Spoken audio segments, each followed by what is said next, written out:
Hey, what's going on, guys? Welcome to my another video in this Django tutorial series. And in this video we are going to be creating a whole new app. So this is where we start creating accounts.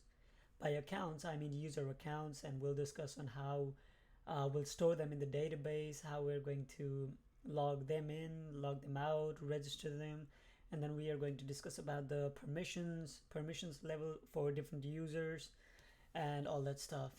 So okay, and like I told you in the beginning of the video, website is divided into components. Like for accounts they have a different app, for chats they have different app, for marketplace let's say they have different apps. It's divided into sub apps. So a website is a dynamic website. Let me rephrase that. A dynamic website is a combination of all of these components, all of these apps together. So we were working on the main app, but now we are going to steer away towards a different app, and it's accounts app. So we are going to be working totally in the accounts app. So let's go into the main directory where manage.py is, and then we'll create another app. And to create another app, it's going to be Django-admin start app, and we're going to name it accounts. So it creates accounts folder, and it has the same things. And then as you know, after creating any remarkable changes, you have to make migrations. We'll do manage.py make migrations, python manage.py migrate. Okay, you won't detect anything for right now, so let's go ahead to our main settings.py file and add it to the install apps. It's going to be accounts. Okay, and let's try that one more time. And there we go. It says no migrations because we haven't made any changes to the database. And like I told you, every app, it will be easier if we have URLs in every app.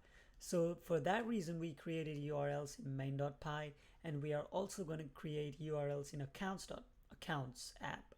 So we'll create a new file in urls.py, and then we'll just copy what's here right now in the main, and then we'll paste it, and then we'll get rid of these, and then we'll name the app to be accounts. And like I told you, for all of these URLs to work, we need to register that URL, include that URL in the main URL of the website. So to do that, we'll just say accounts, because it's going to be a sub URL within accounts, so that it'll be easier for us to understand. Like let's say a register, it will go through accounts/register. If it's login, it will go through accounts/login.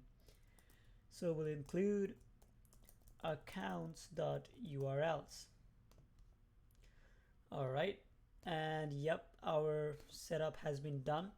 Let's try to see if there's anything more to do.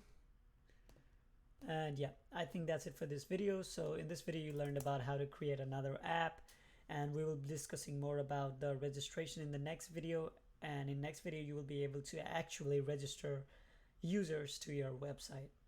And if you have any problems up to this point, just let me know in the comment section below. I'll be sure to answer them. And until next video, thanks for watching.